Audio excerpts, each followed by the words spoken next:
Hello, welcome to 21 This Week. I'm Susan Heltemes, filling in for Casey Aiken. Coming up next, Francis on the environment, Dolezal, an international race topic, 2 counties and 2 education budgets, and the Gazette is gone. Our panel will share their perspectives, and of course, there's parting shots. Today, we're joined by former Maryland Democratic Party Director Rich Parsons, Republican National Committee woman Nicolee Ambrose, Phil Bell, Republican activist, and Henry Hailstock, past president of the Montgomery County branch, NAACP. Stay tuned for these stories and more next on 21 This Week.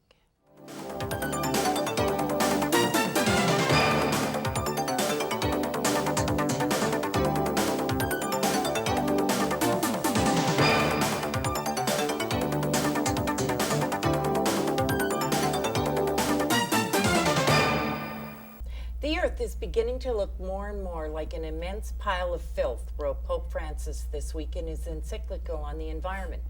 He continues on stating, "We are not God. The earth precedes us and was given to us. The poor and the earth are shouting." The Pope said the bulk of global warming is caused by human activity, and the people, especially the world's rich, must take steps to mitigate the damage by reducing consumption and reliance on fossil fuels. Rich, will this encyclical be the salient call to the world and the rallying point for nations to finally focus on finding solutions to global warming before it's too late? Well, I think it is going to be a rallying call, and I think a lot of people are already quite aware of the scientific consensus behind global warming, A, that it's happening, and B, that most of it is being caused by human activity. And I think this is yet another call to take action, to be responsible and be good stewards of the earth. So I think it will be listened to in most quarters, except the Planet Bizarro of the Republican caucus in Congress. Okay, well, Nicolee, Republican chair of the Senate Environment and Public Works Committee and climate change skeptic James Inhofe said that the Pope ought to stay with his job. With the Pope coming in the fall to address Congress composed of more Catholic Republicans than Catholic Democrats, is this a wise tactic on the part of congressional Republican leaders? I have to say, I think the Pope would be wise to approach the topic of climate change from a more of a pebble standpoint. And I would suggest Teddy Roosevelt gave him a great blueprint, right? We all think conservation is a good thing. It all makes sense. It also leads to technological innovation, which can also provide jobs to people and make money. So I think there are healthier, more productive ways than to use terms such as shouting, et cetera, that can rally everyone and give everyone a way to help be a good conservationist. Okay, now, Phil, at least 6 Republican presidential candidates are Catholics. How will this topic, do you think, play a role in the fight for votes in Republican primaries? Well, in terms of the fights for votes for Republican primaries, I think it'll be a great opportunity to let more Republicans understand, hey, there is a lot of false science out there, and get people stirred up. And remember, this is something that has to be stopped. But in terms of whether the Catholic aspect will play a role, not at all. This isn't the 1950s. They're not talking about John F. Kennedy. People are looking for a candidate based on what they can do, not what it says, in their profile. Okay. Well, Henry, Vice President Biden, also a Catholic, referred to the church's first Jesuit pope by saying, "We've got a good one now." More Catholic Democrats believe that global warming is caused by man. Is this a winning platform for the Democratic Party to win independents and Republican voters next November? I be honest, I don't think people really are looking at this and will be looking at this. We've brought this issue up, I don't know how many times in my lifetime, and no one has really taken it serious. They think environmentalists Environmentalists. Yes, thank you. Yeah. Are really out there too liberal and really, I guess I can't even say what they used to be, flower children. But if you look at what's happening around here, we're losing the forest. You look up into the Arctic, we're losing the livelihood of the animals there. They're struggling to survive. You look in the south, we're burning up. We just need to start taking a true interest in what's happening to the earth and what we need to basically do to maintain it, because pretty soon we're going to be out of it. Can I ask you one question, though? Despite the fact that much of what you said is questionable in terms of animals losing their livelihood and it burning up in the South outside of just regular temperature. If the Pope were to speak on something like same-sex marriage or otherwise, would you also take it that seriously as to what he says? Because he'll oppose that. The Pope The has Pope- already yes, made yes, comments that he has. people shouldn't have children like rabbits. I mean, he is making He already statements spoke on out about that. But getting back to the environment, Nicolee raises a point, and I think it's interesting to me that you criticize the Pope because he's not Yes. really being prescriptive about how we deal with it. He's just raising the awareness that this is a serious It's issue that happening, Christians yes. should pray What I and think think- and act about. But he's not telling us exactly what we should do, and that's, I think, where we get into the realm of politics. I think the Pope did a good job of actually laying out an issue without being prescriptive, And I because that's will- where we run into Actually, disagreement. If you Nicolee- read very closely, you see he is quite prescriptive in what he says. He's Wait a saying minute. reducing He does- consumption, but there are ways to reduce consumption that are very consistent with a Okay, market-based Nicolee economy. wants to get in What here. we really need to look at is, for example, and we've got scientific evidence of proof of this. Look at the CO2 maps of what drifts over the Pacific Ocean from China, slams into our west coast, and creates a lot of our pollution problems on the west coast of America.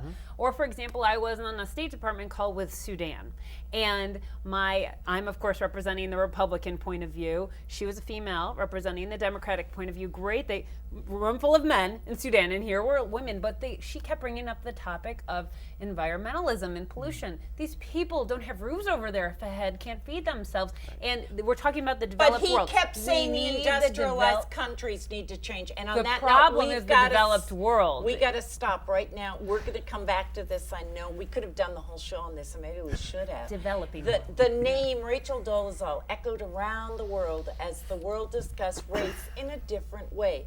When the Spokane president of the NAACP that she said she considers herself black, even though she has white parents. Phil, around every water cooler in the country, people are discussing whether Miss Dolezal is a con artist or an authentic life. What do you think? Well, she's a con artist from the standpoint of saying, hey, this is my father, he's black. This is my son, who's really my brother, he's black. But beyond that, it's really just silly. If she would like to, quote unquote, identify, and that has a lot of a perverted connotation now, but identify with that, she's certainly free to do so. What I really did have a problem with is much of what she said about race in general, because that is quite provocative. I and want to not make helpful. one correction. She does have a black son. She also is raising an adopted brother, but Yes, she does have a black son. but she also did attempt to pass her brother off. That's Henry, correct. Right. the NAACP was in the center of the conversation. She supposedly did a great job leading the Spokane branch, but should the NAACP be horrified that they were duped by Dolezal, or thrilled that leadership by anyone, regardless of race, is a tenant of the NAACP? Well, regardless of your race, color, creed, nationality, if you're working on the goals and objectives of the NAACP and do a fantastic job, you're with us. We were founded by Quakers, so that's not the issue. The issue is bringing us to light in an unfavorable manner, being, use your term, duped, being really hoodwinked, being discredited in that manner, which, looking at all the work that she has done for the NAACP and all the work that the Spokane NAACP branch has done, is really overshadowed by this topic, which is really something that is, to me, a personal thing. If a person wants to identify by a different race, that's their prerogative. But I think the biggest issue is what she has done as far as making everything that was positive turning into negative.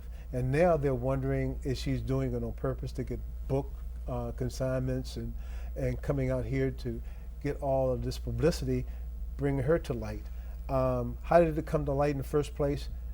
Somebody wanted to get some news, and the parents brought it up. What's interesting, Henry, is that, she can go back and forth and she gets what she thinks is the best out of being black, but as I've heard many African Americans say, she didn't grow up in it. She doesn't understand what it really means.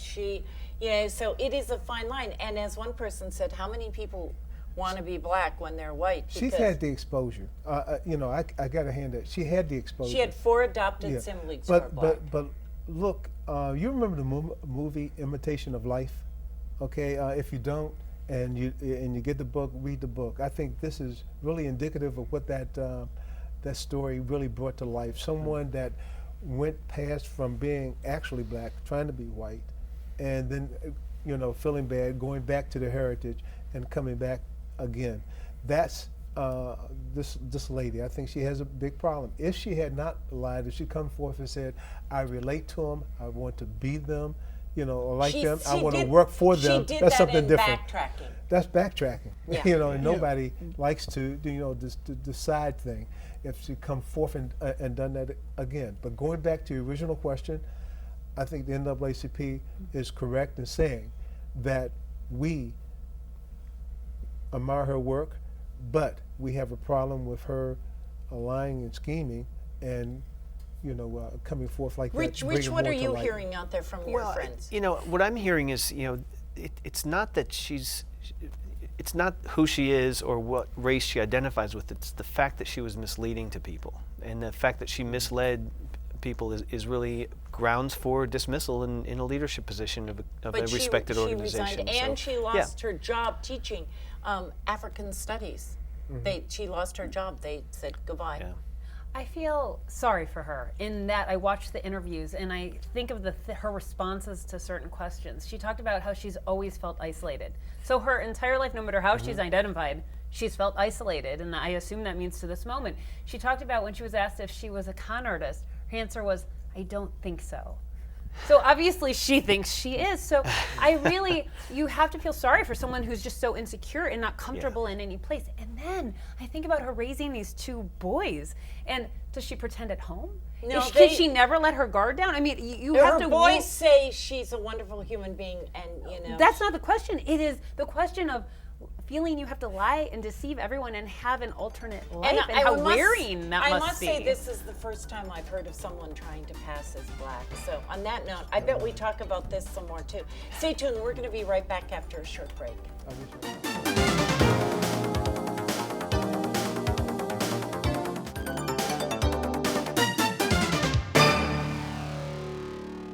Montgomery County schools are considered the best in Maryland and the best in the country. Prince George's County schools are considered the second worst in the state of Maryland. The Montgomery County School Board approved a $2.32 billion operating budget, but required cuts to close the $53 million shortfall, much of it from the governor's decision to not fund the Geographic Cost of Education Index. Henry, Acting Superintendent Bowser announced cuts of almost 400 in the school system. He canceled technology and had to do other measures to fill the void. Was this the best thing to do for Montgomery County students? Well, it's never the best thing to do to cut education. I think right now he's looking at it as a possibility the only thing he could do based on the cuts. We need all of that he has let go. We need the administration that was cut to follow up on the teachers in the school system. We need the technology, there's no question. We're behind in technology. I think it's a shame that we had to do it, but that's something that had to be done. Well, Phil, in Prince George's, the governor's cut was also felt. They got cut a lot of money. And in an effort to improve the less than stellar education system there, County Executive Baker proposed a property tax increase of 15 cents from 96 cents to $1.11 per $100 of assessed value. This increase is permissible for education funding and would have been the first property tax increase since Prince George's voters opted for a tax cap in 1988. So nearly 30 years and no tax increases. And Baker said it was needed if they wanted to attract the FBI and make Prince George's a better place. Now the county council said no, counteroffered with 4 cents. The executive promptly vetoed it. They're going to court. Is Baker correct or is the council correct? Well, my answer is neither. First of all, it's great to see there's some place in Maryland where there hasn't been a tax increase in 30 years, so that's always good. But second, this gets back to the age-old debate, does money equal educational success? And the answer is unquestionably no. And I'll give you a good example. A long time ago, I went to a museum, and I saw a simulator that was used to train airline pilots. Now, this simulator dated from World War II, and it looked like kind of a rudimentary airplane cockpit, but yet it trained some of the top pilots at the time in the 1960s in America. So what that tells you is education is about instruction and ability to retain it, not money. You're talking about adults learning a skill. It has And it's the same for no, children. it isn't. It No. absolutely Look, is. Well, if I It's take a out proven $100 fact from my that- wallet it's a proven and give fact it, that adults learn different than children. It's a proven fact. It's a scientific fact. The Yeah, but problem your is scientific that you fact- have to Prince you have to George's- attract educators but Henry, to if come I- to a system to educate the students properly. if I put in $500 per student, $600 per student, $700 per Have student. you looked at what No, it the doesn't Prince change it George's at all. budget is atrocious, and I give the county executive credit for trying, because you're not going to. When you have the second worst system in the state, you have a problem, and money is needed. You know, Well, you have there's the something to be second- said. I mean, money does not equate to Right. to outcomes and school performance. You have a point, but there's also limits to what I just said. When you have a high percentage of students that come from poor backgrounds that may not have the role models at home that have received a good education in their own lives with reading to kids when they're young, when you have a high percentage of foreign language students, it is more expensive to educate and those children than it is others. We have to stop and, right there, Rich. and when you live in this area with high property values and high living costs, you need to be compensating teachers more than And the some rural problem parts is of the state. Prince So George we has a haven't- one-party system, 8% Right, Guys, we we're gonna need stop, we and need to there's spend money on That's education. it. playing Cut. field. Remember it's not a those party who thing. say a budget is a moral document. So we're going to move on now. The familiar weekly site, and I want to bring it out, is no longer going to grace your or my doorsteps, as the Gazette newspaper published its last edition this week for Montgomery and Prince George's County. Multiple editions of the Gazette were sold by the parent company, the Washington Post. Ironically, the founder of the original Gaithersburg Gazette died this week at the age of 92 without knowing that his newspaper also perished at the age of 56. Rich, for decades, the Gazette was a source for all local news, extensive coverage of county and state government, as well as the best sports around. What does this mean for us? Well, it wasn't just the local sports that the Gazette was the best at. It was also the best at local political coverage. It was the place residents went to find out what the candidates for county council or county executive or state legislature were really talking about in Montgomery and Prince George's. And it raised some of the best reporters in the state. I think of people like Josh Kurtz and Steve Dennis and some of the others, really tremendous reporters. This was one of the best local papers, not only in our state, but in our country. And its demise is a very sad state of affairs for our civic, state of Montgomery County and Prince George's County. I think it's going to be very hard to get information out there to voters around primary time, for example, next year without this or what's as a going on. mouthpiece for our community. But Nicolee, local newspapers like the Gazette are the proving ground for young journalists, where they cut their journalistic teeth. And does the demise of these two Gazettes represent another nail in the coffin of print media, or is it an effort by the Post to cut local competition? I can't speak to the Post, and that's unfortunate if they did receive an offer for the paper and didn't take it. However, I think local papers perform the tremendous function of really the fourth estate, really Right. journalists looking at local government. And I think in our system, the rung of government most susceptible to corruption is local government. So it is very sad to me when especially good paper with quality reporters Right. is no longer online to perform that watchdog function. Well, we were talking during the break. They used to have like 6 people in county government. They read every single document that came into the council. they went to They every were- hearing. every They looked at hearing. every campaign finance report. They- They reported on all of They that. went to park and planning, and they were all over the And Capitol my question to the in Washington an Post is, okay, now you don't have any local competition. Are you going to step in and with the metro section on and top start of that, covering they local listen- they politics listen a little to bit the more residents. intensively? They listen to the residents. They interview the residents. They talk to the Right. community organizations, getting their opinion. They even rallied some of us to talk about some of these issues, and it was great. I mean, they even sponsored some of the town hall meetings, which I thought was They beneficial were a as well. good corporate neighbor. Yes. I They, mean, they the were. Gazette was everywhere. You talk about print media, maybe this being the demise of it, but there's nothing on the internet that really takes this place. What we have is a bunch of bloggers with a point of view The Bethesda and selective use of magazine, facts. the What you don't have Bethesda is journalism magazine. at the local And level. the Baltimore That's has true. the Baltimore Sun. Yeah, but we're not Baltimore. We're I know, Montgomery but they County, have that. and We we have have the Bethesda nothing. magazine, But you and we have also the have to- Montgomery Sentinel as well. But we don't have this robust voice that was really a well-established, And well-respected that cared about paper. art. I will miss it. I'm mourning my Gazette. I think Henry hit on it, though, the residents. The problem is, for all the good it is, why wouldn't the residents buy it? And if they bought it, It was free. It Well, was half free. a million of them a day got it, or I a think it week. was free Or after getting it had been charged for in the past. But the net effect is there was nothing to support it, and that's why the coverage is declining. And I think that speaks It's to a been lot. as free as long as I've known. I don't know. If you look they back- Yeah, had- the if Wednesday they had to Gazette's been charge- free for a long time. Yeah, it has been. And if you had charged, if they charged a little amount of fee, I think they'd still be alive. But I think that they still would have been eaten up by was it Gestapo? What did my friend used to call it?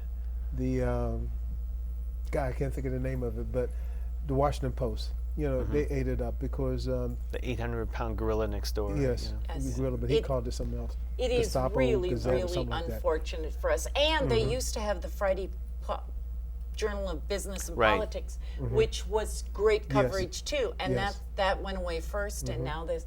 It is a sad day, and I'm going to keep this copy. Someday maybe it'll be worth money, although I may take off the coupon in front for buy one, get one pizza free. But anyway, goodbye, Gazette, rest in peace. Parting shots coming up next.